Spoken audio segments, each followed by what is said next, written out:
क्या दोस्तों सचमुच आज भी जिंदा है रामायण काल के ये 7 लोग? जी हाँ दोस्तों, आपने सही सुना दोस्तों। इससे पहले चैनल को सब्सक्राइब जरूर कर लें और वीडियो को लाइक शेयर जरूर करें दोस्तों। और साथ ही साथ एक जय श्री राम का कमेंट जरूर कर दें। आइए दोस्तों, देर ना करते हुए चलते हैं इस कहानी की तरफ कि आखिर वो 7 लोग कौन हैं जो आज भी जीवित हैं रामायण काल की। अगर दोस्तों मैं कहूं आपसे, जिस रामायण को आप बचपन से ही देखते सुनते या पढ़ते ही आए हैं, उनमें से कई ऐसे सारे पात्र हैं जो आज भी दोस्तों जीवित हैं। तो शायद दोस्तों आपको यकीन ना आए कि आखिर यह सच में कैसे हो सकता है। आपके मन में यही सारे सवाल उठेंगे कि हजारों साल पहले जिन्होंने त्रेता युग में जन्म लिया, वो कलयुग तक जीवित कैसे हो सकते हैं। ये सब तो असंभव लगता है, लेकिन दोस्तों ये सच है। आज दोस्तों हम बात करेंगे रामायण काल के वे 7 लोगों के बारे में जो आज भी जीवित हैं और इस धरती पर कहीं ना कहीं वो विचरण करते हैं। इनमें दोस्तों सबसे पहला नाम है हनुमान जी का। भगवान शिव के 11वें रुद्र अवतार महाबली हनुमान जी के बारे में कहा जाता है कि उन्हें अमृता का वरदान स्वयं माता सीता ने दिया था। वहीं दोस्तों वाल्मीकि रामायण के अनुसार लंका में बहुत ढूंढने के बाद जब माता सीता का पता नहीं चला तो हनुमान जी ने उन्हें मृत समझा। लेकिन फिर उन्हें जब भगवान श्री राम का स्मरण हुआ, फिर उन्होंने पुनः अपनी पूरी शक्ति से माता सीता की खोज की। उसके बाद वो माता सीता से अशोक वाटिका में मिले। कहते हैं दोस्तों माता सीता ने ही भगवान बजरंगबली को अमृता का वरदान दिया था।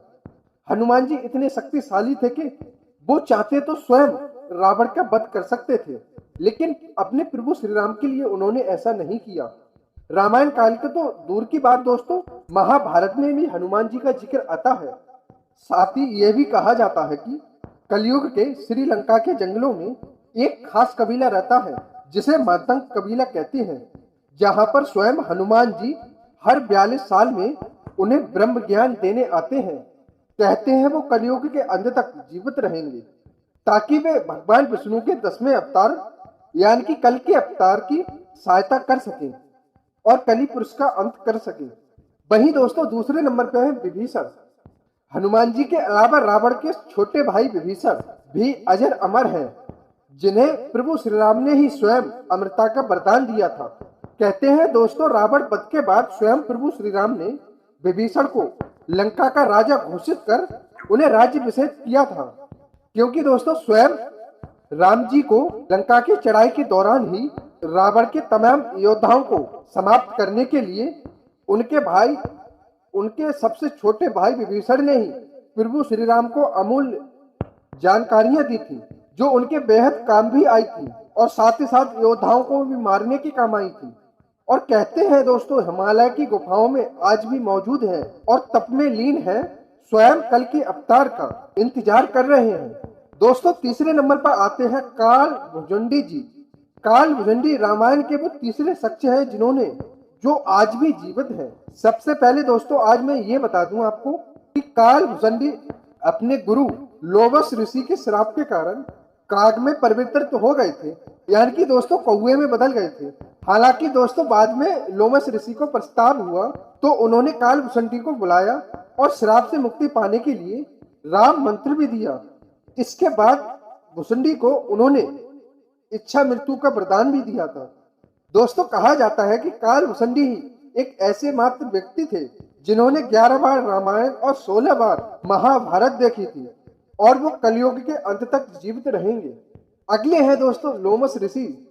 जी हाँ दोस्तों, काल भुजंडी को श्राप देने वाले उनके ही गुरु लोमस ऋषि को ही अमृतत्व का वरदान मिला हुआ है। दरअसल लोमस ऋषि परम भक्त और विद्वान थे। रामायण में भी इनके अमर होने का उल्लेख मिलता है दोस्तों। वहीं हिंदू महाकाव्य महाभारत के अनुसार पांडवों को चिरेश भ्राता युधिष्ठिर की 30 यात्रा पर भी उनके साथ गए थे और उन्हें सब तीर्थों का वृतांत बताया था। दोस्तों आपको बता दूं लोमस ऋषि को अमर होने का वरदान स्वयं भगवान शिव से प्राप्त हुआ था, जिसके अनुसार लोमस ऋषि की मृत्यु उनके मन के ही अनुसार हो सकती है। कहा जाता है दोस्तों लोमस ऋषि आज भी जीवित है। इसी श्रेणी में दोस्तों अगले हैं जामंत जी। विभीषण के अलावा अग्नि के पुत्र जामवंत जी को भी भगवान शिव ने सदा जामवंत जी को ही भगवान श्री राम ने सदा जीवित रहने का वरदान दिया था। माना जाता है कि देवासुर संग्राम में देवताओं की सहायता के लिए जामवंत जी का जन्म अग्नि के पुत्र के रूप में हुआ था। उनकी माता एक गंधर्व कन्या थी और सतयुग में जामवंत जी का जन्म हुआ था। जामवंत जी मात्र ऐसे वंश थे जिन्होंने सतयुग, त्रेतायुग और द्वापर युग और दोस्तों अब कलयुग भी देखेंगे वो।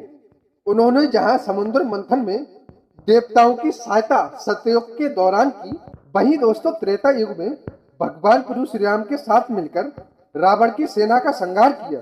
वहीं दोस्तों द्वापर युग में वो स्वयं भगवान श्री कृष्ण जी से भी युद्ध लड़े और वो स्वयं कलयुग में भी कल्कि का इंतजार कर रहे हैं ताकि उनकी सहायता कर सके।